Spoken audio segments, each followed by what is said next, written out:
അല്ലാഹു അക്ബർ എന്ന് വിളിച്ചുകൊണ്ട് ഒരു ഡോക്ടർ പൊട്ടിത്തെറിച്ച വാർത്ത നിങ്ങൾ കേട്ട് കാണും. നിങ്ങൾ ഓർത്തു നോക്കുക, ഇത് കേൾക്കുന്ന അമുസ്ലിമുകളായിട്ടുള്ള ജനങ്ങളിൽ മുസ്ലിങ്ങളോട് ഭയങ്കര സ്നേഹമാണോ ഉണ്ടാകുന്നത്?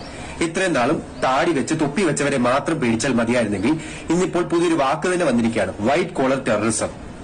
നമ്മുടെ ജനങ്ങളുടെ ഇടയിൽ തന്നെ ഡോക്ടർമാരും എഞ്ചിനീയർമാരുമായിട്ടുള്ളവർ മനുഷ്യ ബോംബായി പൊട്ടിത്തെറിക്കാൻ വേണ്ടി തയ്യാറായി നടക്കുകയാണ്. നിങ്ങളൊന്ന് ഓർത്തു നോക്കുക, ഒന്നും അറിയാത്ത 8 പേരാണ് ഇവരുടെ തോന്നിവാസത്തിന്റെ പേരിൽ മരിച്ചത്.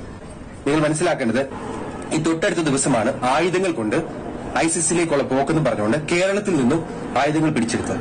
അതിനുശേഷം എന്താണ്, സ്ത്രീകളെ ഇവിടെ നിന്ന് ഐസിസിലേക്ക് റിക്രൂട്ട് ചെയ്യുകയാണ്. ഇതിന്റെയൊക്കെ തുടക്കം എന്താണ്? നമ്മളിവിടെ മനസ്സിലാക്കേണ്ടത്, ഇസ്ലാമോഫോബിയയും ഇസ്ലാമികളോട് ഭയവും വെറുപ്പും ഉണ്ടാക്കുന്നത് പുറത്തു നിന്നിട്ട് ആരുമല്ല, ഇതുപോലത്തെ വൃത്തികെട്ട പണികൾ ചെയ്യുന്നവരാണ്.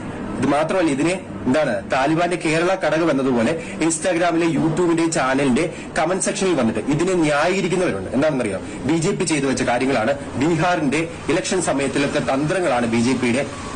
ലേശമെങ്കിലും ഉളുപ്പ് വേണം. തെറ്റായിട്ടുള്ള കാര്യങ്ങൾ ഏത് മതത്തിന്റെ ആണെങ്കിലും അതിനെ തള്ളിക്കളയാൻ പറ്റണം.